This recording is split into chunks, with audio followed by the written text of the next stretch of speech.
So, hi everybody. My camera's here. I always look over the other way. So thank you guys for all joining me. First off, if you have joined me this last we're in our 4th week now. So if you've been with me the whole month, thank you so much. I've had an amazing time sharing all my favorite stuff with you guys. Tonight, if this is your first night joining us for the webinar, tonight we're really going to rehash everything that we've talked about over the last the 4 weeks. We're really going to dive into our hormones. We're going to talk about a variety of hormones. We'll talk about our sex hormones and our thyroid and adrenal health.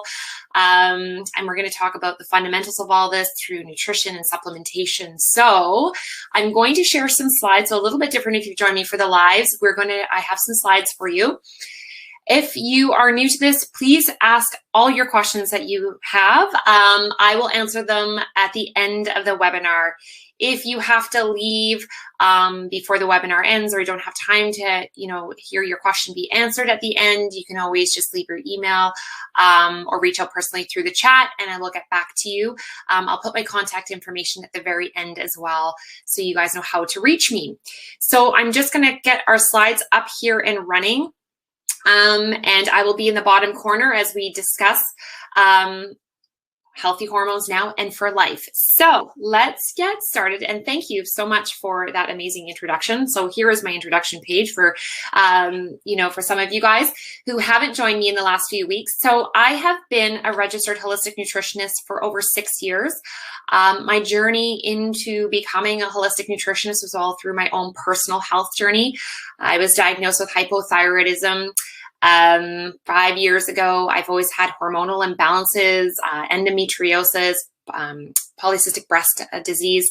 So I've gone through a series of things in the last few years, and really what inspired me to become a nutritionist is I had gone through postpartum depression and had gone through a weight loss journey, but this is kind of when I started noticing things were out of balance in my body. So some of the things that I'd been living with for many, many years, and if you've listened to me for the last 3 weeks, I talk about how important it is for us to be in the driver's seat of our health, but to pay attention to the signs and the signals that our body is constantly telling us when something is out of balance.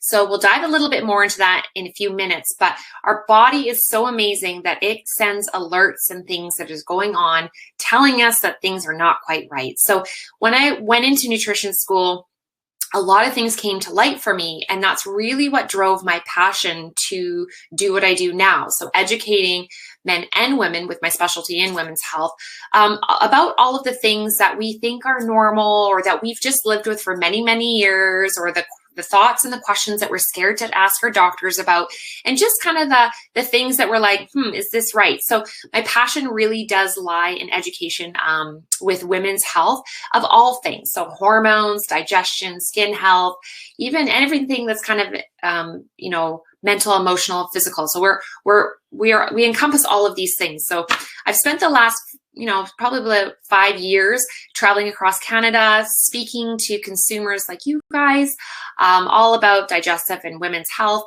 as well as working with amazing brands doing education for them and working with amazing retailers like Nature's Fair.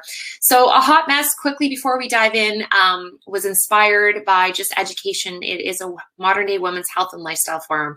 So at the end, if you want to check it out, my website, all that information is at the end of the webinar.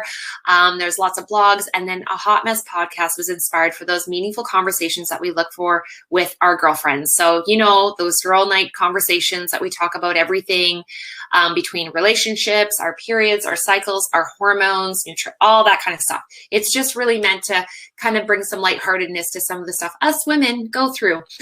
So let's dive in. So tonight, everything is about hormones. So we're going to talk about what these hormones are. We're going to really talk about what stress is and how it affects our hormones. We're going to talk about why our thyroid is important. So we haven't really touched on our thyroid health in the last few weeks, but I definitely wanted to dive into this. We're going to definitely talk about those sex hormones for both men and women, the reasons why they can be out of balance. And then we're going to talk about the fundamentals to having healthy hormones at any age. So the fundamentals being eating, our lifestyle, and our nutrition. So we're going to have a little bit more in depth on that. And then we're also going to talk about some natural supports and supplements and some of those essential vitamins and minerals that we need in our diet or through supplementation to help support our hormonal health. At the end, we'll be doing quick questions. And then I have an amazing giveaway for all of you guys. So my friends over at Organica are donating an incredible gift basket, as well as they will be doing a coupon for shopping at Nature's Fair. So first off, you guys, what are hormones? So just so you know, we have over 50 different types of hormones in our body, but hormones are those chemical messengers that are sent through our body to our tissues and our organs via our bloodstream. So we have a variety of hormones. More often than not, when I speak with my clients or talk to people about their hormones, they're really surprised to find out that we have a ton of hormones and they have very, very important jobs in our body. So a lot of the times people just think, okay, hormones are just our sex hormones. But when we dive into things like insulin is an important hormone, leptin and ghrelin, this is our feeling of satiety and our hunger hormone. There's a variety of hormones in our body that have very, very important jobs. So what you'll hear me talk a lot about tonight is how when one hormone is out, a variety of them can be out. And that's why I chose some of these specific hormones to talk about tonight, because they all can be linked together. So when we think we may have some imbalances in our sex hormones, it's not very uncommon to have imbalances with our thyroid. And most definitely there's going to be some imbalances with our stress hormones. So they're all linked together. And the way I like to describe our endocrine system is a delicate hormonal ecosystem. So we want to make sure that everybody in that ecosystem is happy and thriving. And there's various components to that. So that's what we're going to dive into tonight. So as I mentioned, there's over 50 various hormones in our body. Like our central nervous system, our endocrine system is one of our main bodies. It's one of our body's main communicators. Okay, so our central nervous system sends nerves and information to various parts of our body via our brain. But our endocrine system sends main communicators through these hormones through our blood. So when our endocrine system is out of balance or out of whack, we're going to have some miscommunication. So an example of that would be if we had some imbalances with our thyroid, we had an underactive thyroid, we're not going to be producing enough of that thyroid hormone, which will cause some issues within our body signs and symptoms, and we'll dive into that later. So when our endocrine system is not communicating to the organs and tissues properly, we're definitely going to notice some chaos and some things going on. So our body uses blood vessels to deliver these certain hormones to our cells. So we have millions and trillions of cells throughout our body. So our hormones are traveled through our blood vessels. We're going to talk about a variety of various glands in the body in a few minutes, but in the endocrine system, there are 10 various glands that produce and store and secrete these hormones. And each one of these glands secretes their own hormones. So things like our thyroid, our pituitary, our pineal gland, these are all different glands that create these hormones. So you guys are going to get an introduction to what these are. You guys are going to all be hormonal superstars by the end of this webinar.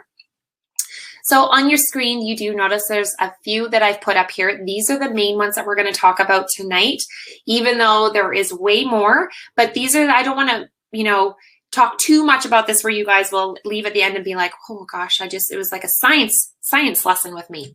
So these are the main ones that we talk about with our stress hormone, our thyroid hormones, our sex hormones.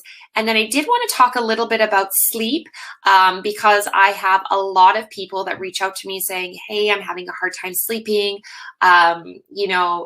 I have to take sleeping pills or I have insomnia. I'm always tired. And we're going to talk a little bit about why, sleep is an indicator of having too much stress in our life and having an imbalance of that cortisol and melatonin. So as you can see here on this screen, we're going to talk about those adrenal glands. So for those of you who haven't been with me for the last few weeks or aren't aware, but our adrenal glands are two little glands that sit on top of our kidneys. And they're responsible for a variety of hormones that you can see on the screen. But the main ones here are cortisol, so that's our stress hormone. So we release cortisol when we're under high amounts of stress.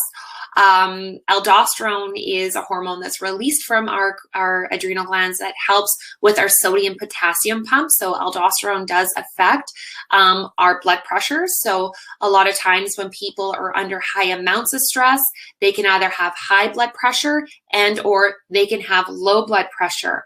And a lot of the things when I'm working with clients and we talk about their stress levels and I kind of like poke and prod and get to know you a little bit more about what's going on in your body and all those signs and signals that it's telling you, a lot of the times people will say to me, I always have really low blood pressure. My doctor says I have low blood pressure. Or maybe you notice that you stand up too fast and you get dizzy. That generally shows to me that there could be some adrenal insufficiency. You may have adrenal fatigue or an imbalance in that cortisol level because aldosterone is responsible for that sodium potassium pump and does affect our blood pressure. So cortisol and aldosterone. Our adrenal glands also help create other sex hormones. So as we talked about in our perimenopausal and menopausal live, we talked about how the ovaries start to, or slowly when we go into our perimenopausal years, slowly stop producing estrogen. But then our adrenal glands will pick that up and produce just small amounts because our body still needs estrogen to function. But our ovaries will shut down that production. So we do produce sex hormones within our adrenal glands as we go into the later stages, as well as things like DHEA and progesterone. So epinephrine and norepinephrine. So our adrenal glands have a very important job. They have the job of putting us into fight or flight. So that's when you're running as fast as you can away from a tiger or a cougar. You get that rush of adrenaline. That is our adrenal glands kicking that in. So we get a high amount of stress. And, our adrenal glands gives us that rush and that adrenaline to run as fast as we can. And then norepinephrine is when we have that sense of it's fight or flight or rest and digest. So a really simple exercise that I'll talk about in the lifestyle section is how we can kind of bring the stress levels down in our body and tapping more into that, rest and digest. So I'm sure a lot of us can say that we've been in a constant state of stress right now. Maybe we feel like we're flying by the seat of our pants. And that's because we're under high amounts of stress. So things can make us we're running off adrenaline all the time. That's really a big sign when you are under high amounts of stress. You're drinking copious amounts of coffee.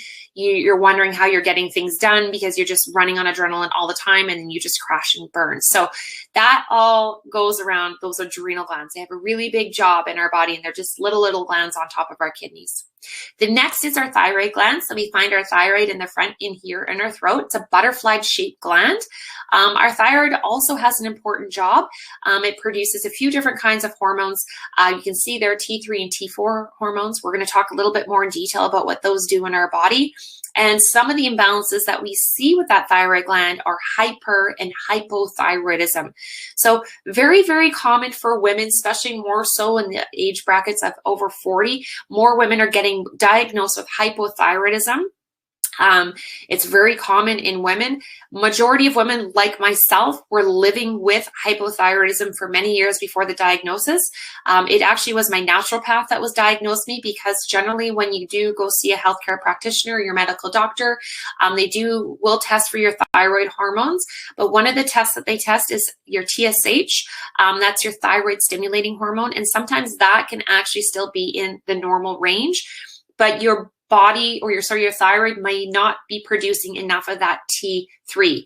So T3, when you're not producing enough of that, means you're in hypothyroidism. So sometimes it goes undiagnosed for a long time, unless you pay for that blood test with your healthcare practitioner and or your naturopath. And like I said, it's very common, and we'll go over the signs and symptoms of what hypothyroidism and hyperthyroidism, oh, that's a big one for me today, looks like in the body. Next, our ovaries and our testes. So we talked about our sex hormones, estrogen and progesterone, testosterone, our luteinizing hormone, and our follicular stimulating hormone. Those all come from those glands and are important hormones when we're talking about our sex hormones. And then lastly, you see on the screen there, you guys, our pituitary and our pineal gland. So we're not going to dive too much into ACTH, but luteinizing hormone and follicular stimulating hormone are really important when we're talking about our fertility levels, but growth hormone. But mainly I put that on here for melatonin. So melatonin definitely sits on the teeter-totter with cortisol. And there are some things that do play a role in the production of melatonin. So I'm sure many of you, and you guys can put it in the comment section, have either tried taking melatonin to help you sleep at night. I'm going to give you some tips and tricks on how to, incorporate healthy sleep habits, because unlike melatonin is not a sleeping pill or something like that. Melatonin just helps create more melatonin. It helps as our body create more melatonin, but it works better when we're under more of a routine. So we're going to talk a little bit more about that when it comes to sleep and healthy hormone levels of that melatonin. So over 80% of people suffer some sort of hormonal imbalance throughout their lifetime. And that can be through our, once we hit puberty. So for both men and or women, more so we see women suffer more hormonal imbalances at an earlier age. But like we talked about last week, men do suffer hormonal imbalances. Theirs just show up in a different way. And often they don't start noticing these imbalances till their midlife, until there's bigger signs and symptoms more associated with desire, libido levels, even unwanted weight gain, and hair loss. So women can be suffering from hormonal imbalances at a very, very early age. Even so, generally they say it takes about 2 to 3 years for once you get your onset of your menses, for your periods to kind of balance out. But then we start to see some imbalances there. So why I always say it's really important, if you are a woman, or even if you are a mother like me, I have 2 daughters, 12 and 14. So as soon as you start to get those menstrual cycles, to really focus on tracking your cycles and the signs and symptoms associated with your menstrual cycles, because your menstrual cycles are a pathway to getting to understanding the health of your hormones. Your cycles tell you a lot about what's going on with your sex hormones and in your body.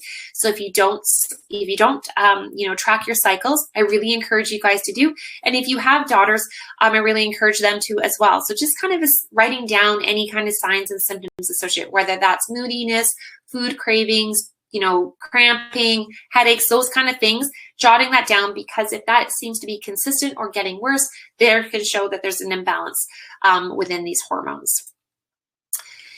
So we're going to dive into stress. Stress is the main thing that I want you guys, or I want to talk about when we're about healthy hormones. Stress plays a huge role in our body. It causes a lot of chaos. It causes a lot of inflammation. And when we're under high amounts of stress, no matter what we have going on in our body, whether it's the health of our hormones, if we're trying to lose weight, if we have certain metabolic disorders, cardiovascular diseases, even if we want to improve the look of our skin, stress is going to be, a factor in this. We really want to try and look at our stress levels. So as you can see here on the screen, how many of you guys relate to this expression right now? This is probably me a few times last year, being a homeschool teacher and doing things everywhere online and going through the pandemic. But I really relate to this. But it's a state of mental or emotional strain or tension resulting from adverse or very demanding circumstances. So there's 2 types of stress that we go through in our lives or in our bodies. Number 1 is acute stress. So acute stress is, a sudden onset of illness. So something that's just come on immediately.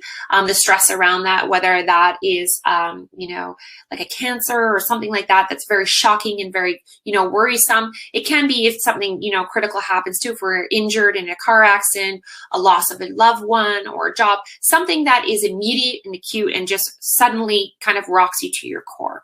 So that's acute stress. Chronic stress is the stuff that we live with every single day. So whether that's figuring out our work-life balance, are you a workaholic? Are you having a hard time disconnecting from social media or your devices? Are you a student studying in university or even high school? Are you worrying about your daily stresses of just looking after the house, maybe navigating through a global pandemic, finances, even exercising too much? People always kind of look at me and they're like, well, exercising is really good for you, but there has to be a balance in your exercise regime. You have to take time to rest. If you exercise way too much, you see this a lot in people who do long distance running and training. It adds a lot of stress to the body, a lot of wear and tear. And when we are exercising, we actually do release a bit of cortisol. So if we're constantly under a lot of stress, this is going to cause a lot of issues in our body. And I don't know if anybody who's watching does long distance running or things like triathlon. But a lot of the times when you're training for things, and I have done this in the past because I've done both, but a lot of the times when you're training, you're so focused and regimented on your training and getting through, doing all of this running and training, that people, when it comes close to the event, so the race, they start to kind of slow down, and then their body they'll get a cold or they'll get sick, they get run down, or more often than not, it happens after the race because they're running off straight adrenaline. And then once the body has a time to be like, okay, calm down, they've already worn themselves so low. Because when we're under high amounts of stress, it definitely affects more than just our hormones. It definitely can affect our immunity levels as well. So stress is linked to low immunity and sickness and all sorts of stuff. So 2 different types of stress. And the reason I put this in this is because when we're under high amounts of stress and we're pumping out all of that cortisol because we're under so much stress, our body can only keep up with this to a certain amount. So if we can't keep up with that cortisol production, we're going to start to kind of attack other hormones and other areas and other glands. And more specifically, generally when people are under high amounts of stress and have adrenal fatigue and dysfunction, there's generally going to be a lot of similarities to insufficient thyroid hormones. So that's going to be the next slide. But here are a couple common signs of stress. And I'm sure a lot of you guys watching will probably recognize or maybe relate to some of these things right here on our screen. You may notice that you've been experiencing more of this over the last year, or this may be the way you've been living your life for the last few years. I know sometimes I don't realize how stressed I've been until I've taken a few days off and been like, oh, wow, yeah, actually I have been a little bit more moody, or I have a little bit more irritability. The kids are driving me crazy. I don't have, I'm not coping as well.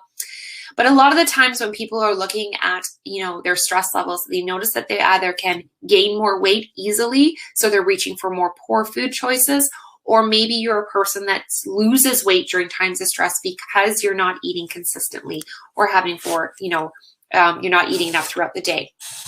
Lots of tension headaches, a lot of fatigue and insomnia. So fatigue and insomnia go hand in hand. So if we're not getting a good solid 7 to 8 hours of sleep a night, or we're suffering things of like insomnia, that's going to raise our cortisol. Is going to be raised in the morning because we need to run off of that adrenaline to function through the day. So we have that imbalance of that cortisol and melatonin. And generally what I see people doing is drinking more coffee to get throughout the day. Coffee is a stimulant, so it actually will work against us and releasing more of that cortisol. So if you are under high amounts of stress and you're drinking 2 to 3 cups of coffee a day and you are waking up 2 to 3 times a night having a hard time falling asleep, I can guarantee that cortisol and your melatonin levels are definitely going to be out of whack. And you want to look at the health of that and your stress levels. So a lot of irritability, depression, anxiety. A lot of women actually get more anxiety when they get into their perimenopausal years. We talked about this a couple of weeks ago, how many of us have had more severe period symptoms or more menopausal symptoms over the last year. That can be from high amounts of stress, so exacerbating these symptoms. Aging skin. So as we get older, unfortunately, we lose that collagen in our skin. But when we're under more stress, our skin, we just look aged. We look tired and our skin looks dull. And we can even notice that we maybe start getting more gray hair. So stress does play a role in, our overall skin health and appearance. And it also, when we're under high amounts of stress, that also affect our DHA levels. So that's our hormone, our anti-aging hormone. So hair loss, that could be more in clumps, or when you're washing your hair, you're noticing you're shedding a lot more. Inability to cope, certain food cravings, so you're craving a lot more of those sugary refined foods. digestive disorders. So those are things could be like constipation and or irritable bowel symptoms. So chronic diarrhea, constipation, or you may even suffer from something like Crohn's and or colitis. Skin rashes, a lot of flare-ups, a lot of flushing in the face or in the neck or in the chest. Again, like that blood pressure, so having high or low blood pressure. So these are all signs of stress. A lot of these things can even mimic when we're talking about our thyroid health.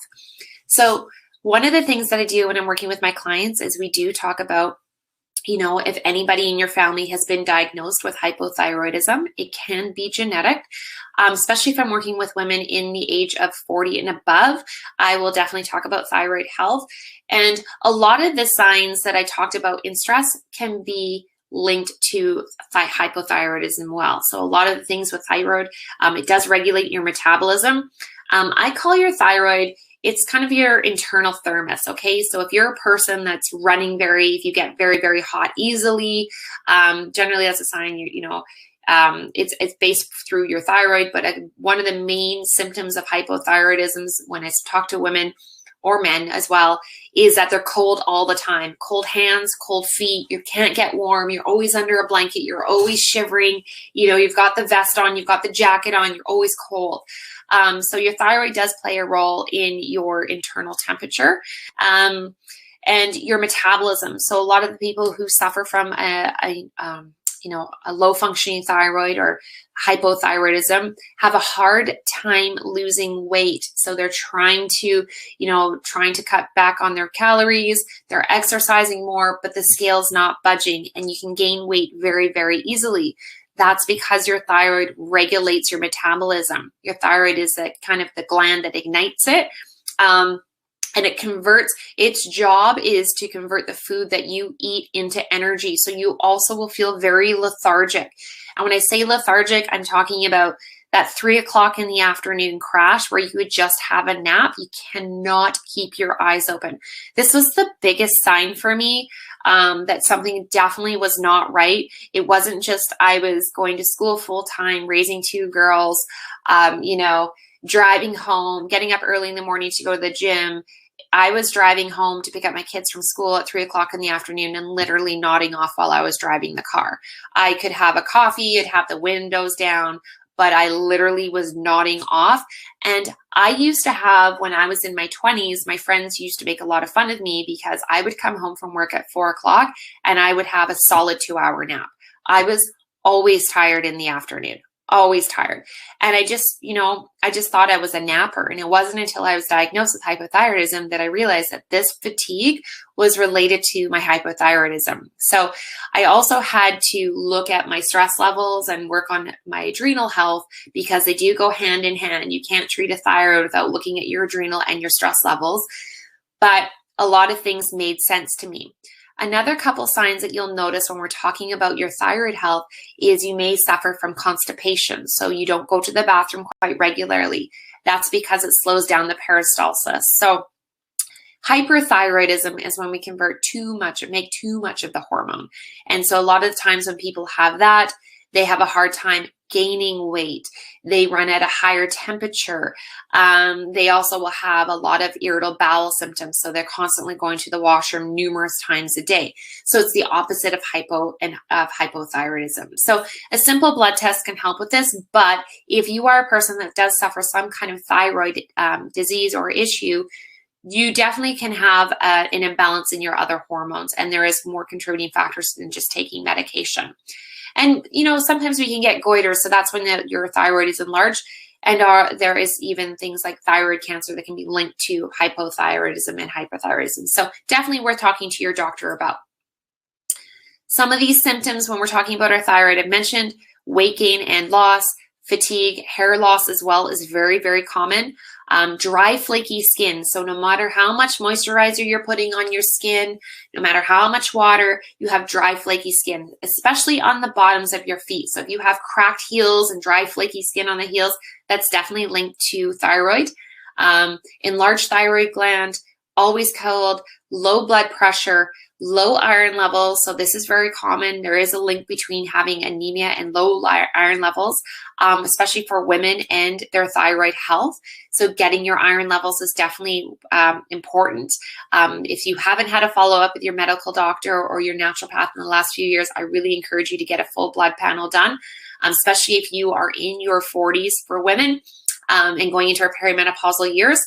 Depression, inability to concentrate, mind fog, constipation, IBS, food sensitivity. So you may be very sensitive to things like gluten and certain kind of nightshades, and inability to lose weight. So very, very similar to those adrenal symptoms when we're under a lot of stress compared to these thyroid symptoms. So just think of all of these are all signs and things that our body is sending us just over with stress and even our thyroid. These all affect, once we have these stress levels, these will all affect our sex hormones, which we've talked about over the last few weeks. So for women, the sex hormones, the main ones we're talking about is our estrogen and progesterone levels and the testosterone. So we can have an imbalance on all three of those. And for men, it's that testosterone and estrogen. So we know that estrogen is the queen bee hormone, okay? So estrogen is responsible for, our reproduction, giving us our curves. It's responsible for building up that nice thick endometrium. It's important for the elasticity in our arteries. So estrogen has a pretty big job. But so if we have an imbalance of at those estrogen and progesterone levels, we're going to have variety of symptoms going on in our body. And as we get older, we slowly stop producing estrogen. But if we have an abundance of estrogen, so something like estrogen dominance, we're going to have a variety of symptoms and other imbalances that are going on. And that can be from, us having a sluggish digestive tract, which we'll talk about, our liver health, external environmental factors. That can be from having, thyroid gland issues and an abundance of stress. So when one hormone is out, you guys, they're all out. And even with our testosterone levels. So women do need a bit of testosterone, but with certain hormonal imbalances, things like PCOS, so polycystic ovarian syndrome, we can have, too much of that testosterone because we have that imbalance in that estrogen to testosterone. So same for men. Men can have a lower amounts of testosterone and too much estrogen, so not having that balance. And these signs and symptoms that this looks like in our body can be things with different kinds of PMS symptoms. So why I say it's really important to track your cycles at any age, because really getting to know your body, it's not uncommon for us.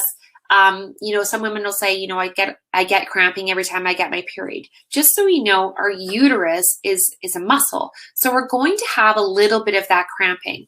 But if you are bedridden and you are at home with a hot water bottle and you can't go anywhere because you're in so much pain and you're having to take so many Advils, you have very, very heavy periods, you're going through a lot of tampons and pads, you can't leave the house, that definitely shows me that there is an imbalance more so in that estrogen, because our estrogen is responsible for building up that nice thick endometrium.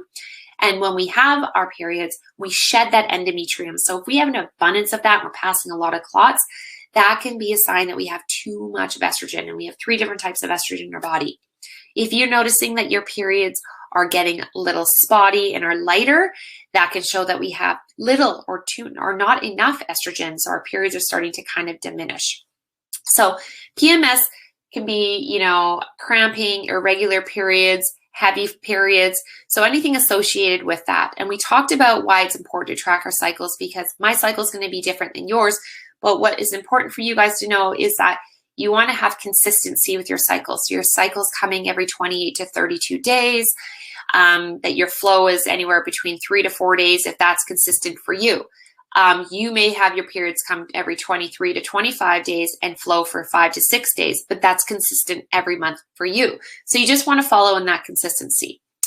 Infertility can be led from imbalances for both men and women, like we talked about in the last few weeks.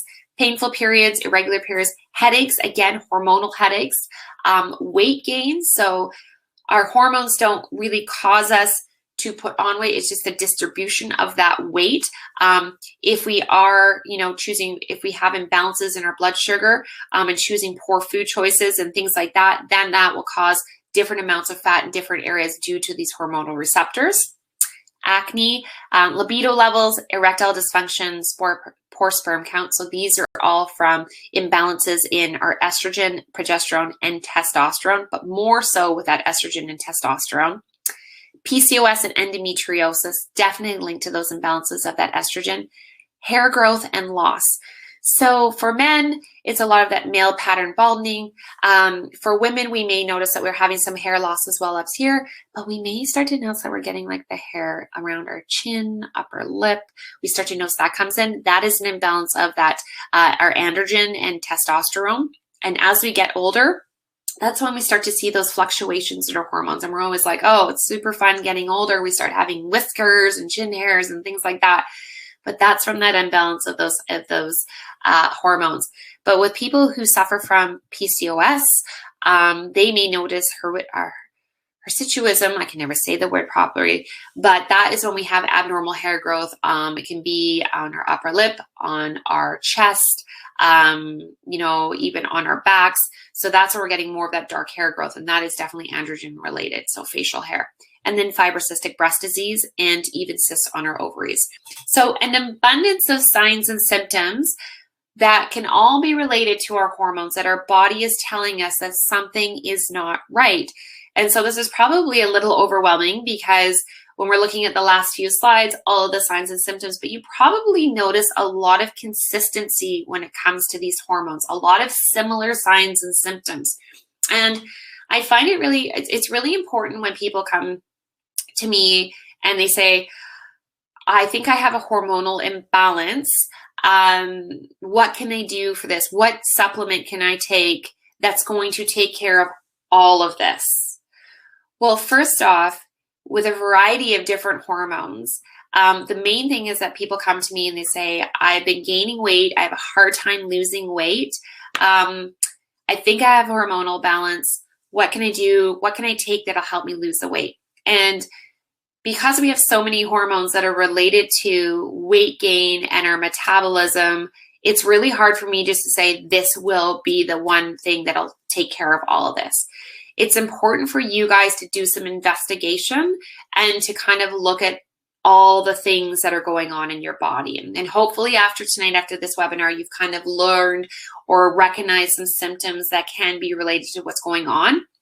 So my advice is, if you are noticing that, some of the things on the stress slide resonated to you, or even with your thyroid, and you're thinking, you know what, actually I'm cold all the time and I do have constipation and I've been feeling a lot of fatigue. And yes, my periods are seeming to be really terrible. And maybe you have been noticing you have some cysts in your breast, or maybe you're in your perimenopausal years and you're like, hey, yeah, this is going. I really encourage you to go see your healthcare practitioner, whether that's your medical doctor and or a naturopath doctor, and see if they can do some further investigation. See if they can run a thyroid panel. See if they will test your hormones through Dutch testing to get a clearer picture of what these hormones, what are actually out of balance, before you go on a regime of just choosing a supplement to balance a hormone for weight loss or things like that. Okay. Just take the guessing out of it. Kind of look at all of the things that are going on and being like, okay, because it is really, at the end of this webinar, I really want you guys to see it is bigger than just supplementation. It is incorporating an entire shift in your nutrition, your lifestyle, and providing those nutrients that you need throughout your life for healthy hormones.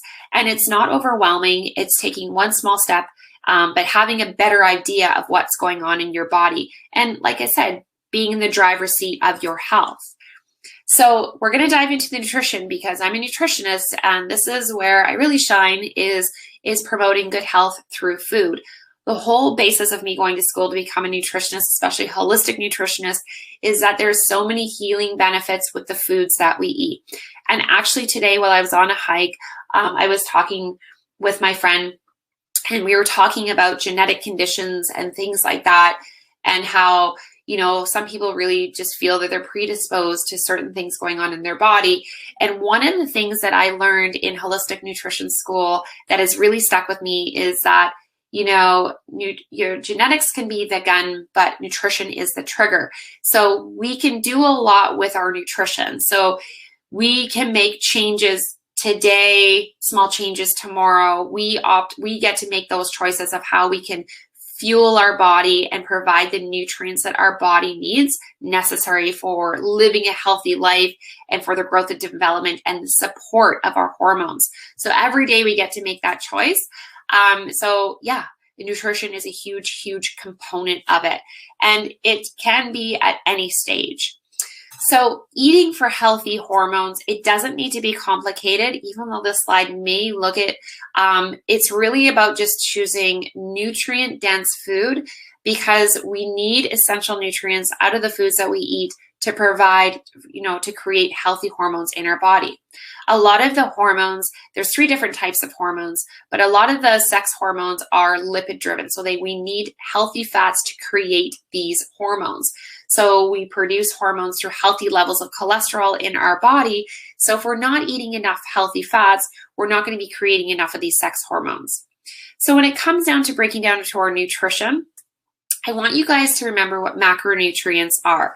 So macronutrients are things like our fibrous carbs. So these are our fruits and our vegetables. So you can remember this because they're filled with a lot of fiber.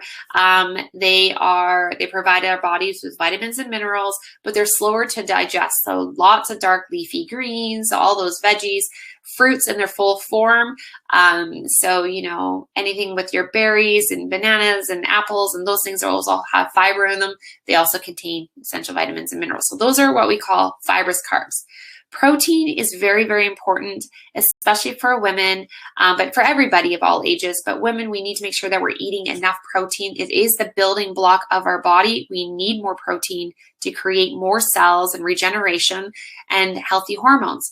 Protein also gives us a feeling of satiety, and it helps with our lean muscle mass. And as we age and get older, we do start to break down that lean muscle. And it's important for holding our skeletal system in place. But if weight is an issue for you, the more lean muscle that you have on your body, the more calories you're going to burn, the more your metabolism is fired up. So you just need to eat more protein at every meal and making sure you're eating at least 3 to 4 servings a day. That is one of the things that I notice with my clients when we do food logs together, is that they're not eating enough protein and they're feeling hungry all the time. So they feel like they eat something and 20 minutes later, they need to go have a snack, or they're constantly craving, a carbohydrate. That's a huge sign that you're not getting enough of that protein. Complex carbs, so things like your whole grains, and really reducing those sugars, and healthy fats. So healthy fats are super important for healthy hormones. So things like our essential fatty acids, olive and avocado oils. You want to stay away from like our saturated trans fats, but really focus on getting enough of those, any kinds of your seeds. So chia seeds, pumpkin seeds, sunflower seeds, flax seeds, your avocados, nut butters, and even your nuts. So incorporating a serving of healthy fats at every meal. You want to focus on nutrients versus calories. I see it time and time again as a nutritionist. People really focus on the calorie intake of the food. So when you're going down the grocery store aisle and you turn around, you're looking at the calorie. I'm all for people looking at the nutrition label, but you really just want to focus. If you want to make a shift and change in your nutrition, nutrients is more important. Okay. So really stay on the outside of that grocery store, getting in all of those, vegetables and fruits and proteins and healthy fats. But when it comes to calories, you don't want to go on a low calorie diet. Don't focus so much on, I should be sticking to this amount of calories per day. Women need to be eating a minimum, you guys, of 1,800 calories a day. Okay. 1,800 calories of nutrient dense food is a ton. Okay. If you are eating 1,800 calories of junk food, that's not very much. Just to put in perspective, like a McDonald's meal, like a Big Mac or something like that. I think McDonald's Big Mac and French fries is like 1,100 calories. Okay. So that's just one meal. So eating something like, grilled chicken breast and a big salad with half a cup of whole grain rice and then half an avocado, that is filled with a ton of nutrients and probably 8 to 900 calories. So really focus on nutrients versus calories. Try to eat every 3 hours. Now is not the time to be skipping meals. When we are skipping meals, it makes our body go into starvation mode. If we go long periods without eating, what ends up happening is we binge on poor food choices, but it puts stress in our body. So this is different than doing intermittent fasting, you guys. This is more of just like you have a coffee in the morning and then you don't feel hungry because you've had this coffee, and then you go 6 hours and then all of a sudden you're like, I'm not really hungry. Oh, I'm ravenous. So then you start snacking on what you find in the fridge, make a poor food choice, and then you're not really eating all those macronutrients on your plate, and then you feel like you're constantly snacking afterwards. That doesn't do our body any good. We want to make sure that we're eating every 3 hours. So getting up in the morning, having a coffee, eating breakfast within a half an hour, maybe having a mid-afternoon or mid-morning snack, having lunch. If you need an afternoon snack, that's great. And then having dinner. If you do intermittent fasting, it is beneficial only if you're consistent with your eating in that window. So intermittent fasting doesn't work if you fast for 12 to 14 hours and then you eat a very small meal that doesn't consist of all those macronutrients, and then you don't eat again for a few hours afterwards. You're still going to keep your body in that starvation mode. So intermittent fasting doesn't work for everybody. It does work if you are consistent with your nutrition. So if it's something that you're interested in, or one of your friends is doing it, recommends it, really focus on making sure you're eating every 3 hours and that you're getting fibrous carbs, a serving of healthy fats, protein, and a bit of complex carb. Make sure that you're eating every 3 hours, and then, then you can go into intermittent fasting, but really focus on getting those fundamentals down first if you haven't done it already. And choose whole foods. This is really important. A lot of people kind of look at me funny when I say, if you want to talk about healthy hormone levels, choose as organic as possible. If we're not eating organic lean proteins, so perfect examples like chicken, they put growth hormone in chicken and antibiotics. I know it can be very expensive, so just choose, what you can, but it does make a difference. So, as organic as possible, grass-fed beef, in season if you can with your fruits and vegetables, lean proteins, just really trying to limit your processed foods. So I'm not perfect by any means. I have 2 small kids, or they're preteens. But I just kind of I create balance in my nutrition to be like, okay, we're eating out this night, but this is, I try to have balance throughout the week to having healthy meals. So don't stress too much about that. If you're like, I can't do this all the time, or this doesn't fit in just small steps in the right direction, making small shifts in your nutrition leads to bigger gains long-term. So when you start incorporating healthy whole foods into your diet, you start to omit the poor food choices. You start to no longer want them or crave them because you're actually nourishing your body with the foods that you need. So foods to support those healthy hormone levels. So anything from the brassica family, you guys. So the brassica family is broccoli, cauliflower, Brussels sprouts, cabbage. So the brassica family contains something called I3C, which is when we ingest it through, the brassica family, it converts to something called DIM in our stomach. And this actually works great to help metabolize the excess estrogen that we have. So if we have higher amounts of estrogen in our body, estrogen dominance, from various factors, which we'll discuss in a few minutes, we will notice that, the brassica family or DIM can help metabolize that, and we excrete it through our feces and our urine. So you can actually buy this in supplementation form, and I talk about that in my supplements in a few minutes, but you can also get it through the foods that you eat. So eat a lot of those things from brassica family. If you do suffer from thyroid disorders, hypothyroidism, make sure you steam it. Eating raw broccoli and things like that can actually inhibit the iodine uptake, and it can actually cause more stress on our thyroid. So make sure you steam it, but incorporating this in your diet is really beneficial for healthy hormones. Fibrous carbs, so all those dark leafy green vegetables, fiber helps us stay more regular. If you're not going to the bathroom every single day, you're definitely going to have a buildup of those hormones because we excrete it through our feces. Wild salmon is a rich source of omega-3 fatty acids, a good healthy fat, so great for our hormones, but make sure it's wild and not farmed. Seed cycling can be very beneficial, or just incorporating more seeds in your diet. So seed cycling can be a little bit more complicated. You could work with a nutritionist over this, or just incorporate more seeds into your diet. So things like chia seeds, flax seeds, ground flax seeds, hemp hearts, sunflower seeds, those are all used. Sprinkle them on your salads. That's always great for a little crunch.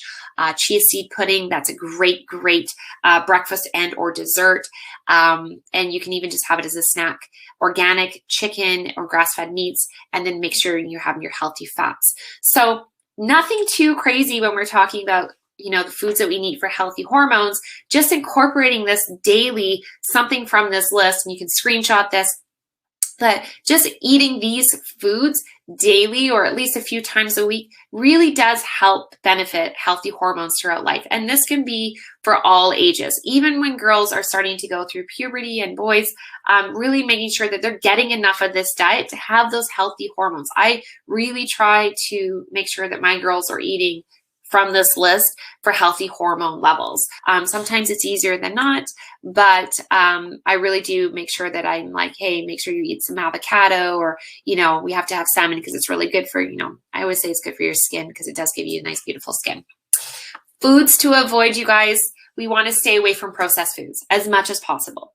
Excess caffeine, skipping those meals, alcohol. So alcohol is sugar.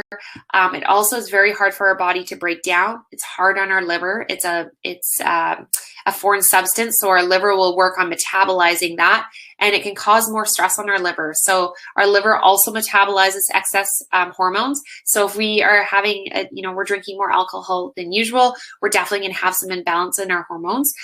Alcohol, red wine more specifically for me, I always say it's kind of like, if I kind of look at it like, okay, I enjoy having a good glass of wine, but I also know it's my kryptonite. So I really have to find that balance. And a lot of people find when they actually cut alcohol out of their diet, or not their diet, but out of their life, especially if they're trying to lose weight, they will notice a huge difference. Especially even if you notice that you get more hot flashes and things like that. If you've had red wine or things like that, you may want to cut it out just to kind of help with your hormones. Refined sugars, soy products in high amounts. If you do eat things like tempeh and soy or soy milk, try to go as organic as possible. It is heavily GMO'd, so you want to make sure you don't have to cut it out of your diet, but try to go as organic as possible and don't eat it in an abundance.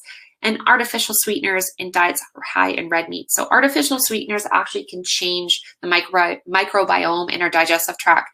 So really try and stay away from those diet pops or anything that has low sugar, no sugar, that have those artificial sweeteners. Really try to stay away from it and limit it. Digestion. So digestion is really important for healthy hormones, you guys. These are the fundamentals. So we want to focus on our nutrition. We want to make sure we're going to the bathroom. You have to go poo every day for healthy hormones. Ways to support your digestion: make sure you're getting enough fiber through your healthy carbs and your whole grains. Bone broth is great. Collagen is great.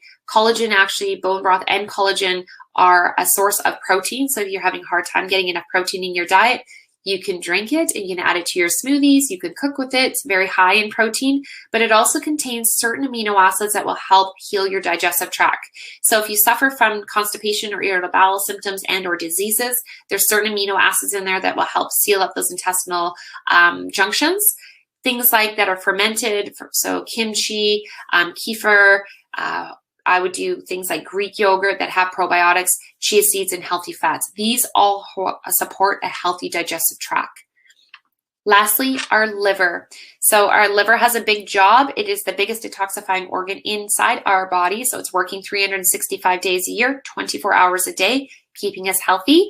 So things incorporating garlic, cruciferous vegetables. So those cruciferous vegetables is that brassica family. Lots of protein for cell regeneration. A lot of people put themselves on detox kits to detox their liver. Your detoxification pathway has 2 different stages. Protein is essential for any kind of detoxification that you're doing. A lot of these times, people will do juice cleanses. You are you are getting some of the vitamins and minerals from these juice cleanses. You are missing the fiber from those juices, unless you're doing ones that do contain some of the pulp. But one of the missing factors of a juice cleanse is not getting enough protein. So if you do juice cleanses, make sure that you're getting enough protein throughout the day. So at least 3 servings a day. And that you're getting some fiber along the way to help balance out that hangry stage and not feeling hungry all the time. Olive oil, citrus fruits, so vitamin C is very good for our liver health. Dark leafy greens, beets are great. Berries, and reducing that alcohol. So our liver health and our digestive health is very important when we're talking about the health of our hormones, more specifically our sex hormones. And when our liver and our digestive tract is not functioning properly, we're definitely going to feel some inflammation. We're going to have, a lot of inflammation within our body. We're going to have a lot of skin conditions. We're not going to be sleeping well. We're just not going to be feeling well. And that can add more stress to our everyday life. So lastly, you guys, we're going to talk about our lifestyle because I've talked about stress so much, but we really want to look at reducing our stress. If we really want to focus on having healthy hormones, or we want to fix our hormone levels at any stage in the game, stress has got to be reducing your stress. And finding that balance has got to be part of your plan. So aim to get anywhere between 8 to 9 hours of sleep a night. So try to get yourself back on a regimented schedule. If that means that you need to turn off your phone at night, just so you know, if you do suffer from insomnia, if you had a hard time sleeping and you are taking melatonin, the blue light from our cell phones here actually does, it shines into our pineal gland, which is where our melatonin is produced. So it blocks the production of that melatonin. So if you are a person who's on your cell phone late at night scrolling through Instagram and you can't sleep, I suggest putting your phone away at nighttime to get yourself back on a track. So try putting your phone off, having a hot bath, reading a book. My suggestion with sleep, if you have a hard time falling asleep or insomnia, taking something like magnesium biglycinate at bedtime, having a hot bath, magnesium at bedtime, and then putting yourself to bed, no phone, read a book, lights out. If you can take melatonin for a few nights in a row, but generally I find people, if they just kind of incorporate magnesium in a routine and no phones, they'll start to get on a sleeping schedule. So that also helps. Magnesium is an anti-stress mineral. So that will also help with lowering that cortisol level and helping us create more melatonin. Meditation and yoga, those are all beneficial for kind of having us calm down. So that quick breathing exercise that I was telling you about when it comes to our stress levels is, if you're feeling very stressed, if you're feeling like you have a hard time coping, give yourself a minute, sit in a chair, put your feet down, put your hands on your lap, close your eyes, and focus on taking a 4-second inhale, holding it, and then releasing for 4 seconds. Do this for about a minute. The first couple breaths, you're kind of like, what am I doing? Big, deep breathing exercises. But after a few breaths, you will start to notice that your body will start to shift and it'll start to relax. You'll feel the sensation coming over. And that's you tapping into your parasympathetic nervous system. So that's you kind of putting yourself into that rest and digest. That also works very well if you're having a hard time sleeping. So you may notice if you have a hard time sleeping and you're looking at a clock and you start panicking because you're like, it's 3 o'clock in the morning. I have to get up at 6:55. I'm only going to get this. And then your heart starts racing and you start having that anxiety. That's adrenaline being released from your adrenal glands. So really try to focus on that deep breathing, taking some calm breaths. That puts us back and calms us down. Make sure you move your body every day. Living a sedentary life doesn't help with our stress levels. It doesn't help with our hormones. It doesn't help with our metabolism. There's so many things associated with being sedentary and not moving your body. Doesn't mean you have to go sign up for a crazy gym membership or classes. It means going outside, going for a walk, taking a hike, giving yourself 20 minutes a day to go and move your body. If you feel up to it, or you used to do this before, start incorporating some strength training 2 or 3 times a week. Start doing some different kinds of exercises. Rotate through things. Moving your body every day has so many benefits, and finding that balance between it. So your work-life balance, your nutrition, finding balance. You don't have to be 100% with your nutrition every single day, but finding that balance, whether that's Monday to Friday, you're really regimented in the foods you eat, but Friday and Saturday, you enjoy some treats. You enjoy eating meals that you love. Finding that balance that works for you. Finding balance in your relationships and reducing your stress levels and reducing your screen time. It may seem silly, but this all incorporates our overall stress, you know, the health of our hormones, because when one hormone is out, you guys, they're all out. Lastly, personal care products. I always put this in because a lot of people don't realize the effects of external environmental toxins that we can have that can be endocrine disruptors. So things that we find in our personal care products like phthalates and parabens, fragrances, SLSs, these all can be hormonal disruptors. So really try to choose natural and plant-based skincare products, makeup, whether that's home care products. So things like your hand soap, your dish soap, your laundry soap. Really try and stay away from, you know, fabric softener and things like that, unless it's plant-based or organic. Choose more things with essential oils over fragrances. Really look at your plastic consumption. So are you using plastic containers, drinking from plastic cups? Those things can all be linked to our endocrine disruptors and disorders. So really try to look at your personal care products. The products that we put on our skin, 70 to 80% of what we're putting on our skin is absorbed into our bloodstream. So you think of how many products we use daily since we started using products at a young age. The abundance of these chemicals can build up. So really try to focus on using organic as possible. Last, you guys, we're almost there. We are going to talk about supplementation. So when it comes to supplements, I put the fundamentals ahead of this. So nutrition, lifestyle, looking at the products that we use daily, reducing our stress levels, looking at the health of our digestive tract and our liver health to support healthy hormones. Supplements can be very beneficial in helping to naturally balance and, you know, support our hormone levels at various ages. Like I mentioned, if you feel that you have some sort of hormonal imbalance or you're questioning your thyroid health or things like that, make sure to follow up with a healthcare practitioner. Whether that's a medical doctor and or your naturopath. I always say, you know, if you haven't started a supplement regime, you can always take that up with your healthcare practitioner or speak with one of the wellness leaders at Nature's Fair about, you know, just incorporating some vitamins and minerals into your daily regime. If you do suffer from medical conditions and or pregnant or breastfeeding, make sure that you consult your doctor before. But certain supplements can help support hormone levels, can help balance. So these are these are some of the herbs and vitamins that I recommend for hormone balancing, more so for women.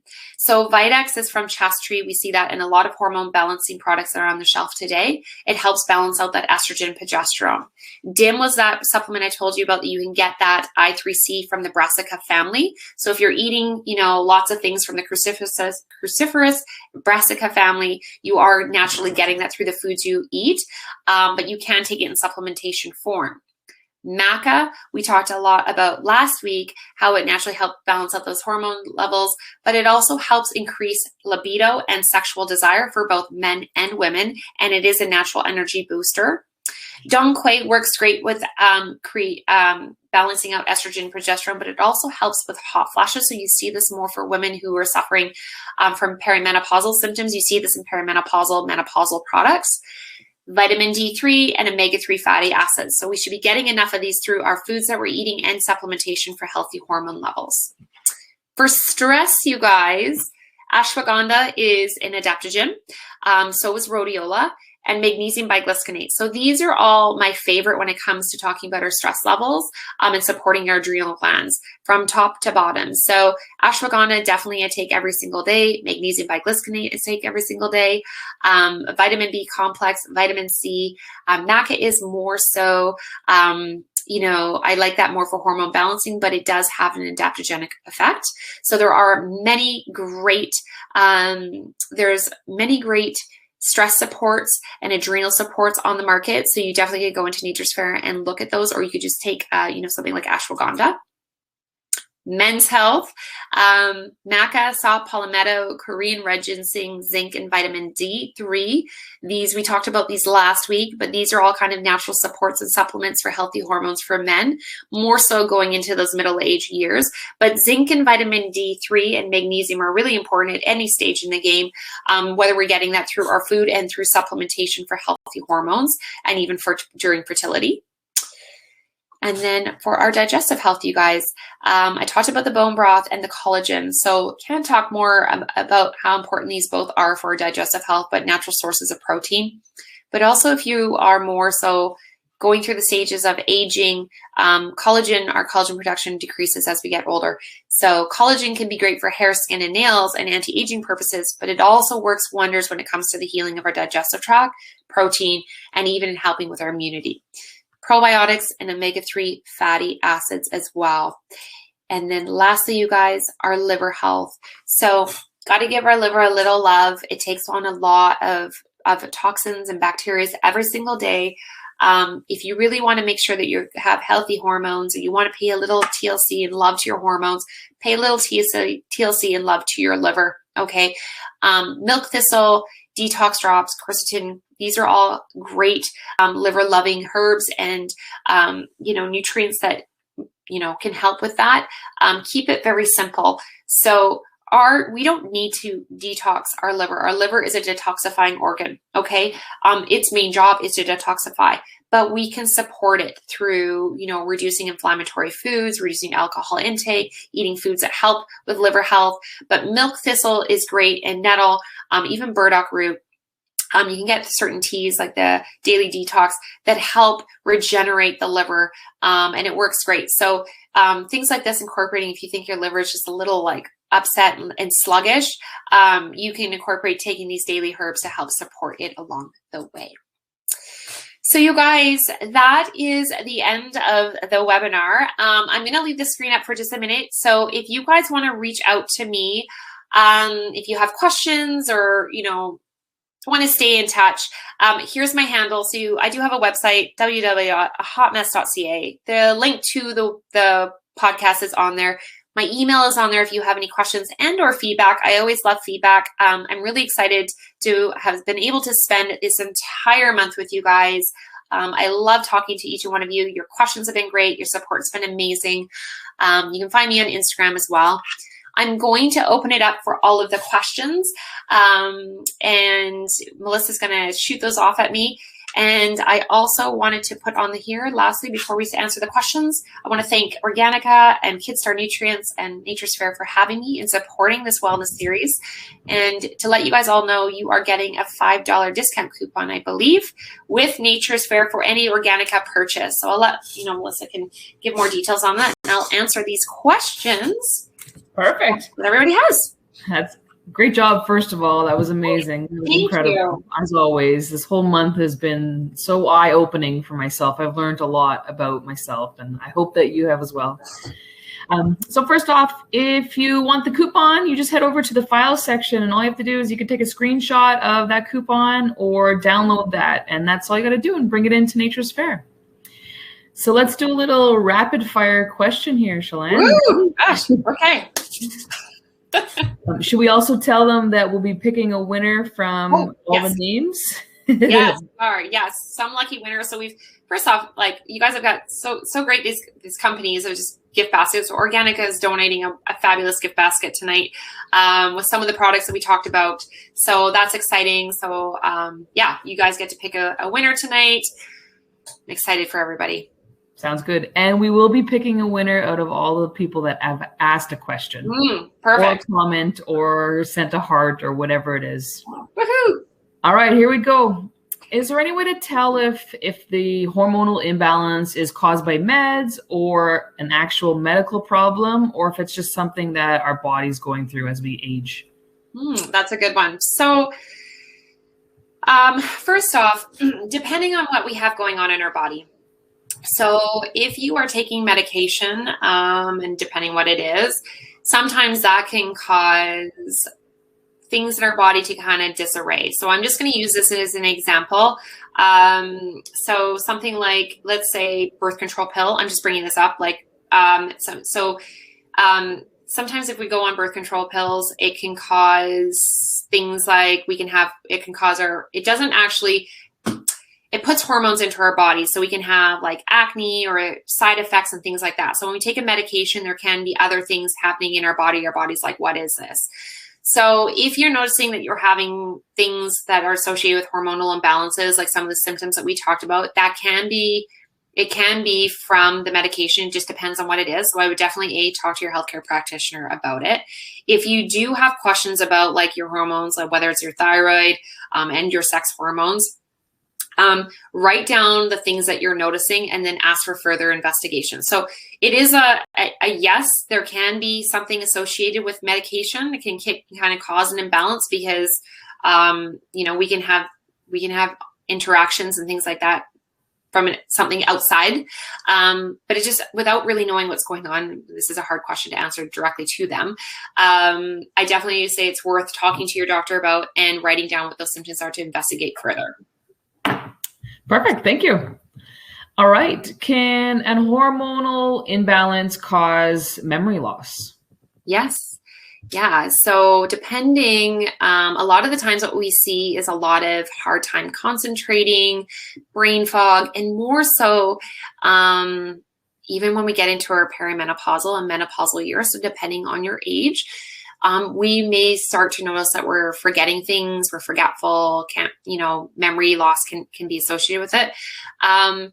Depending on your age too, there has been research and links that can show with estrogen levels dropping, that can be, and not to scare anybody, but like long-term like effects with, dementia and things like that later on. So there's a great book, I can't remember right now, but it does talk about how estrogen does play a role in our cognitive, in our brain health and our memory capacity as well. So, having some imbalances of those hormones can definitely lead us to be like being very forgetful and having things like that. That's not an uncommon symptom that I see with women, more so in perimenopausal years. Gotcha. Couple of questions that are along those same lines is, one is, can it affect your speech? Interesting. So I'm going to assume if you're saying our speech may be more stuttering or having a hard time getting words out, that can be related to our cognitive. If you are noticing that, I would definitely have a follow-up with your doctor. Stress and like just even fatigue can affect that, but I would make sure to follow up with your healthcare practitioner if you're noticing things like that. Our central nervous system, there's, even like magnesium deficiencies and things like that there's over 300 different reactions with magnesium. So I'm just saying like our central nervous system controls everything. So it could be from stress, it could be from hormonal imbalances, it could be from a variety of things. So yes, but definitely follow up with your doctor if you're noticing it being more frequent. All right. And then along those same lines does hormonal imbalances contribute to cancer? Okay, that's a good one. So there are links to having, I'm going to go to breast cancer because a lot of the times women will, there can be an abundance. Like I mentioned, there's 3 different types of estrogen in our body.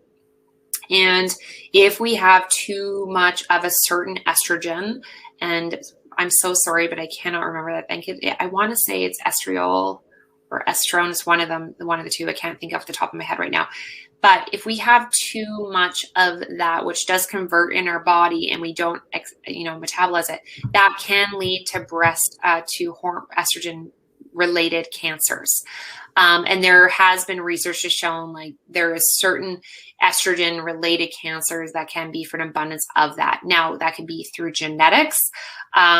What do I want to say? It's from having hormonal imbalances through external factors. Like there has to be so much more research that dives into it, but there are links in research that is from hormonal imbalances, having too much of that bad estrogen that we need to metabolize out of our body that has been linked to breast cancer and certain kind of ovarian and other cancers, even with men as well. So men can have testosterone can convert into a more harmful form of testosterone testosterone that can be linked to male-dominated cancers as well. So not in every day, but there are links to certain cancers when there is an abundance of these hormones that are not good in harmful ways. Makes sense. All right. Next up is intermittent fasting a bad idea for someone that gets constant migraines? So if you were coming to me as a client, first off, I'd be like, we're going to do a food log. So these headaches can be, can be linked to, as we know, hormones, stress, tension. But it also can be that we're dehydrated. It also can be that we're not eating enough, and that we're constantly hungry and we have sugar imbalances. So if you are interested in doing intermittent fasting, but you are constantly having headaches, I would say to kind of take a look at certain components. So look at what foods you're eating. Look at maybe it could even be food sensitivity. So I would first off want to make sure that you're eating enough throughout the day before we would even be like, let's do intermittent fasting. Because if you're not getting enough nutrients, you're not eating enough throughout the day and your body's giving you a headache because it's hungry all the time, then intermittent fasting isn't for you. So they're kind of, even with it can be related to hormones. So I would really, I don't want to say, I want to say that I would encourage you to do a food log. I'd encourage you to look at the foods that you're eating.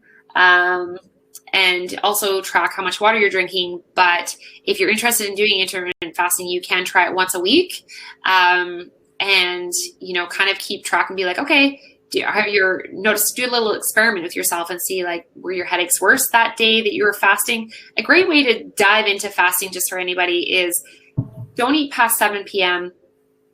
and then eat at 9 a.m. Okay, so that's a 14-hour fast. It's best to do it at night, and then you eat from 9 a.m. till 7 p.m. that night. Okay, so that's a great way to just kind of introduce yourself to fasting. Some people will go 18 to 20 hours of fasting. Some people do, it depends. But women really shouldn't go longer than 16 to 18 hours in a fast. Okay, that's a long time. So try it and see if that, if your headaches are worse, but really look at the other components to that first before you kind of dive into intermittent fasting, because it could be from not getting enough nutrients and not having stabilized blood sugars and being dehydrated, or hormones. or all the above. Or all of the above. Oh yeah, I just want to get my hands in there now. I feel your passion coming out. I'm like, big question, but so intermittent fasting, it can work, but it's not for everybody, and that's the thing. Is like, your body might just not thrive on it. Yeah. All right, next up is, if you're vegan, does that affect your hormones? It really shouldn't. Okay, so a lot of people find, depending on what you're eating. Okay, so if you are not getting enough plant-based protein, even though there's protein in a lot of like the foods that you eat when you're vegan, a lot of people are like, you don't get enough protein if you're vegan. That's absolutely not true. There's protein in broccoli, but it's just making sure that you're getting enough protein throughout the day. But if you're not getting enough healthy fats and things like that, that can lead to having hormonal imbalances if your body's under a constant amount of stress. So nutrition does play a role in helping healthy hormones, but like I said earlier, there's other components to that. So if you're not necessarily more susceptible to having hormonal imbalances if you're vegan, but I would definitely make sure that you're incorporating those foods that I talked for healthy hormone levels, and or even supplementing with some of like making sure you're getting enough vitamin D3 and magnesium and omega-3 fatty acids. And they do have vegan forms of that. And, getting enough protein. So just really focusing on those healthy fats. You don't need to have, animal protein to create hormones. You just need to have a good amount, because sex hormones are driven through lipids, through fats, healthy levels of cholesterol. So really seeds and those kind of things are important for healthy levels. Perfect. All right. Next up is, how do some people get a fatty liver? Is it by eating certain foods? Mm-hmm. Yeah, you can from a lot of processed foods. Definitely. Yeah. So a lot of, trans fats and processed foods, poor food choices. I mean, sometimes it can be genetics and just, but you can, like anything in high cholesterol levels, but you can incorporate healthy living to help combat that. So you don't want to have a lot of visceral fat. So they do say the more fat you have around the organs, that the more, this can cause, metabolic conditions and health issues in us. So we really want to try and get rid of a lot of that. And to get rid of a lot of that visceral fat, we need to cut back on sugars and processed foods, refined carbs, trans fats, saturated fats. We really want to be mindful of that, eating enough vegetables and protein and moving our body to kind of burn through that fat. So that's when we see a lot of those fatty liver and metabolic disorders if we have too much of that around our organs. Gotcha. All right. This is an interesting question. I'm not sure how you'll answer this one. Okay. So this is back to the part about natural products, so cleaning products and makeup products and whatnot. Yeah.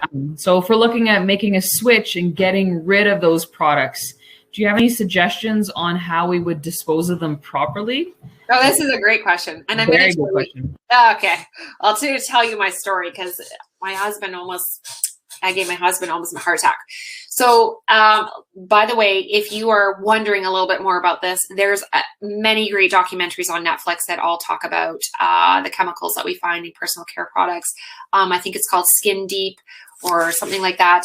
Anyways, there's lots of great documentaries that go in depth about this.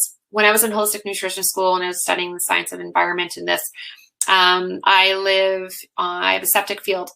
So I came home after being horrified about all these products and I dumped everything down the drain. And so here I was like dumping everything down the drain, thinking I was like, okay, I'm revamping everything. And my husband was like, we're on septic.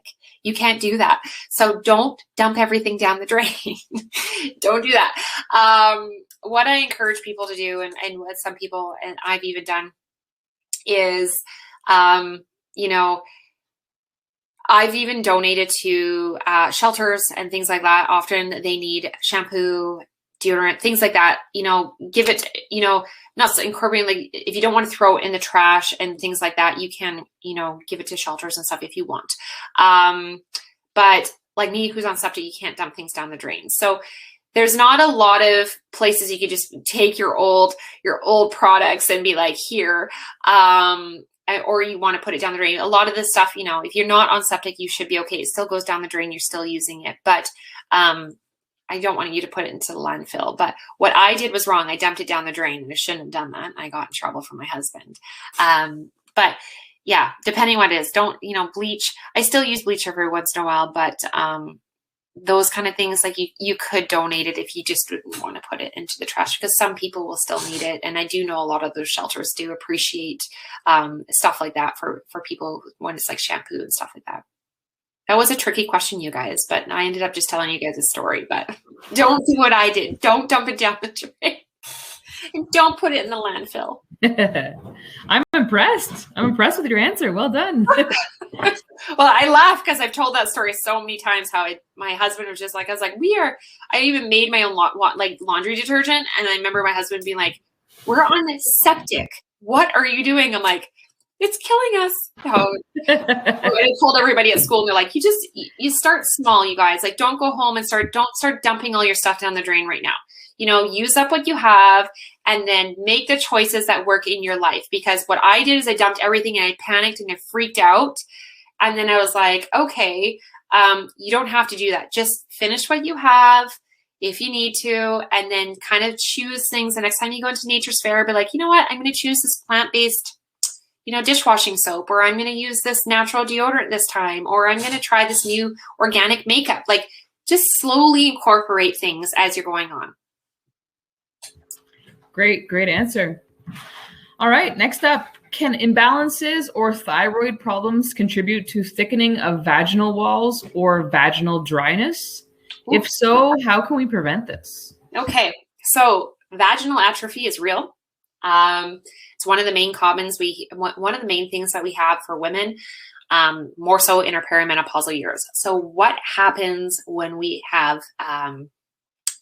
the tightening and the painful intercourse and the thinning of the vaginal walls, of vaginal atrophy, is from a loss of our estrogen levels. So as our estrogen levels, our ovaries stop producing the estrogen, we lose that lubrication and we lose that nice strong elasticity. So a couple of things that you can do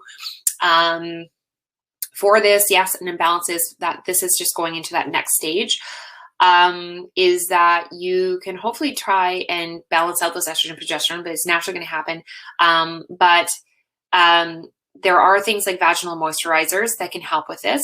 I really find it important for women in this stage in their life to be very open with their partners about going on. So it can cause very painful intercourse. You lose your sexual desire and your libido. Something like hyaluronic acid, you can take hyaluronic acid. I know organic actually has hyaluronic acid in capsule forms. So you can take that daily. So hyaluronic acid is what is essential for containing moisture in our skin. So it can give more moisture in our body. So it gives us that nice dewy look in our skin, but it can help with moisture levels down there. Some vaginal moisturizers on the market do contain vaginal, like hyaluronic acid. I'm totally going to say this in this webinar, but self-pleasure and or orgasms do help contribute to more vaginal moisturizing down there, as well as even, if you work with a pelvic floor physiotherapist, they can help incorporate different things and exercises that you can do to keep that, help loosens that up. Because what happens is women gets to a stage that it is way too painful to have intercourse. It hurts down there. Anything around there, that area, it gets very dry. Even wearing underwear is uncomfortable. And I'm going to tell you that you don't need to live like this. And there are things that you can kind of do that help, bring some life down there and that you're not living in pain. So there are options. So you could speak with a pelvic floor physiotherapist. You could speak with your doctor about it. But yes, imbalances do cause it. And vaginal atrophy is one of the main things that women suffer from and experience in their perimenopausal and menopausal years. And that brings a lot of shame and a lot of things that come with that when you're going through that. So there are options and treatments that you can do. And being as open as you can with your partner about it and speaking to your doctor. And like I said, intercourse and or self-pleasure, and even there's certain toys out there that can help with your body to work with that. So don't shut the door on it, but it does happen through imbalances. That's a long-winded answer, but I get asked that a lot. That was a great answer. Definitely. Very important. Mm-hmm. I've got you all over the map here with these questions. That's okay. Next up, is it safe to take milk thistle daily for years? Okay. So my thing when it comes to supplementation is too much of one thing is not a good thing. So for me, my supplement regime, I always give myself a little break. I'm very consistent with the supplements I use, but like for an example with probiotics, I take probiotics every night at bedtime. And then when I finish that certain probiotic, I give myself a couple of weeks of a break. And generally what I do is I actually rotate through the brands that I use. So I don't use the same brand consistently every single night. So I will be like, okay, so I'm using Flora this time. I'm going through this. I usually do like 1 or 2 like sessions with them, and then I rotate. Then I'll do like Renew Life or something. Like I rotate through them all, but I give myself a little break. And the reason for that is that our body can build up start to build up a resistance again. So it's not going to be working as efficient. So if you do take milk thistle and drops in your water every morning, your milk thistle, finish that up. You can get it through drinking tea, things like that. Give yourself a little break and then reincorporate it. So milk thistle basically helps regenerate their liver, gives it a little TLC. It's great to, incorporate in your daily life, but should you, I think you'd probably get more benefits if you gave yourself a little break, came off it for a bit, and then put yourself back on. That's how I feel about all vitamins and supplements. Take a little break from them, give your body a break, and then go back on them. Perfect. All right. Can you discuss the different types of collagen? Mm-hmm. Okay. So this is a good one. You're so excited. Look at you. Oh, yeah. I spent 4 years talking about collagen. Even co-wrote a book on it. So there you go. So collagen, there is marine collagen and bovine.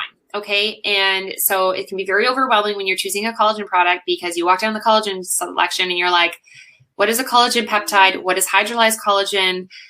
Holy smokes, the price can be different all over the place. So Marine collagen is actually sourced from fish scales. Marine collagen is very high in type 1 collagen. It is the most bioavailable collagen that you can purchase. You'll probably notice this too. It's more on the expensive side when you're comparing it to bovine. So it is more bioavailable, meaning our body will absorb it at a faster rate. It's high in type 1. So type 1 collagen is anything from the exterior of our body. So hair, skin, and nails. Bovine is sourced from the hides of cows. Okay, so very high in type 1 and type 3 collagen. It is hydrolyzed, so it's broken down. So collagen is actually a large molecule and has to go through that hydrolyzation process to break it down so we can absorb it.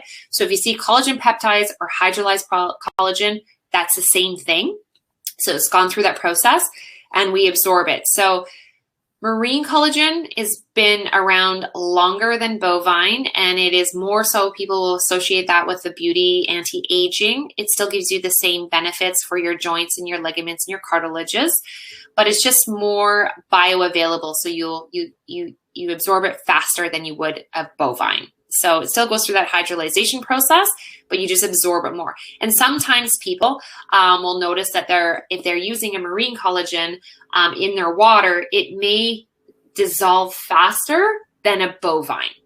So if we were to do a little science experiment, you could put marine collagen in this one and bovine in stir, and you may notice that the marine one dissolves faster because it's just a smaller molecule than bovine. So both give you the great benefits, but marine collagen is just more bioavailable. So, but both do the same. Perfect. Yeah. All right, we've got a ton of questions. All right, let's do rapid fire. Back to a rapid fire. Any suggestions on how to reduce hormone headaches? Okay. So really track. So if you're noticing that you are getting hormonal headaches near your periods, again, great for, tracking your, track your cycles, see if these are related to your, your periods. Then we can look at the hormones. Really make sure that you're drinking enough water, getting enough electrolytes, and also looking at your stress levels and your nutrition. So are you noticing, like, if you're, I know for me, when I'm getting my period, I crave bad food. I mean, we all do. But if I'm eating more like sodium, processed foods like that around there, I'm probably going to feel like lethargic and have a headache if I'm not getting enough sleep, if I'm drinking more wine. Like, there's like a bunch of components around that. But if you're noticing that your headaches are very cyclical, then, writing that down and tracking your periods, you could look at taking something like a hormone, like looking at balancing your hormones and a supplement that can help with that. So, actually, I have a couple of so Harmony is like one of my favorite right now in the market for hormone, like for women's health products. It's an Australian company. Anyways, so Harmony Balance actually has different things in it that help with hormonal headaches and hormonal imbalances more associated with PMS. So you could take something like that. Somebody could come into Nature's Fair and look at a couple of the products that you guys have there that might help with cyclical headaches. Perfect. All right. Do you recommend people over 60 that don't really have any signs or symptoms that they take a hormone supplement? No. So to be honest, I would recommend making sure that you're getting certain vitamins and minerals more than anything. So making sure that you're getting enough vitamin D3, that you're getting your magnesium and your calcium. Calcium is so important for women, especially once we go into our perimenopausal years, because we're more prone to osteoporosis. So as our estrogen levels drop, we can actually leach the calcium from our bones to create more estrogen. So women are very susceptible to osteoporosis, more so after menopause. So make sure you're getting vitamin D3, getting your magnesium, your calcium. Still make sure that you're taking your omega-3 fatty acids. If you are not having signs or symptoms associated with perimenopause or menopause, things like hot flashes, night sweats, anything like that, irritability, you don't really need to take anything like that. These products and these herbs help with the symptoms associated with it. But if you're not having any of that bothersome, then I would just really focus on getting those essential vitamins and minerals you need to keep yourself, to nourish your body. Gotcha. All right. Any thoughts on HRT versus supplements for hormonal imbalance? So, yeah, everybody's journey is different. And, you know, I think there's a lot of confusion. Yes, I'm at alternative health. Yes, I'm all plant-based medicine, but I don't want to shut the door on HRT. Okay. We are not meant to suffer. We are not meant to put ourselves through hell during this time in our life. And I think if you have a really great healthcare practitioner, whether that is a medical doctor and or a naturopath, understanding what's going on in your body and having a clearer picture of where your hormones are at is going to give you the best, you know, step into the right direction. So whether your doctor's like, you know, maybe you benefit from going on, you know, HRT, whether that's for estrogen and your progesterone levels for a little bit to see if this helps balance out some of the symptoms, great. You can try the more alternative route first. You can work, like I said, if you are really questioning what's going on in your body, pay the money and get the Dutch screening, get the better picture. But if you just are having a few signs and symptoms and you want to see if these natural herbs help, then definitely go that route. But I just really encourage you not to shut the door on like, I won't encourage people just to shut the door on HRT because, you know, first off, I'm not a medical doctor and I'm not a naturopath doctor. Some women do get benefits of working closely with a physician during this time because they're suffering so much. I don't want you to suffer and feel crappy during this time. You know, so many women do, and they're living miserable, and that's not what this is not what this next stage in our life is. So definitely, if you're inquisitive about it, you can take some of these natural products and see if that helps.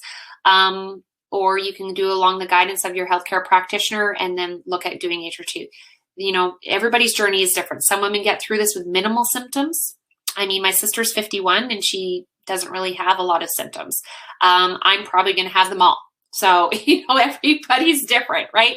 So, you know, just talk with your healthcare practitioner or work with, you know, somebody who can guide you through this. But both can be very beneficial, just depending on what's going on in your body. All right. Belly fat, can that be a sign of hormonal imbalance? Yes. Yes. So belly fat is very common. First off, belly fat is very common if we have a diet high in sugar. So sugar likes to sit there. It's usually the culprit where it just parks. If you're under high amounts of stress, we may notice we get a lot more of that belly fat. So our cortisol receptors are in our abdominal area. And more so as we get through our older age years. So like for women in our 40s. So as I mentioned, when we have hormonal imbalances, it can change where our weight is distributed. Now, estrogen likes to sit in our thighs, our hips, and our bum. But generally when we have imbalances and as we get older, we see more of that back fat and that belly fat sitting there. That could be for an abundance of estrogen. So definitely can be hormonally related. Diet plays a huge role in that, you guys. Moving our bodies, but also kind of helping out balance. So reducing stress levels, reducing caffeine, those kind of things. So yes, it can be linked to hormonal imbalances. You know what, my dear? We've got a ton more questions. So maybe if you could skip back or go back to your last slide with your contact. Yeah, let's do that. Because if there's a ton, that's totally fine. I don't want to be here all night if there's lots of questions. Which is great. People love you. That's why there's so many questions for you. Thank you. Yeah, so let's just do it for that. I don't know if you want, I don't even mind going in through the chat and just popping in. If the ones that you haven't answered, just pop in my email. Or we can even put it in the chat here. If you have more questions, just pop my email in.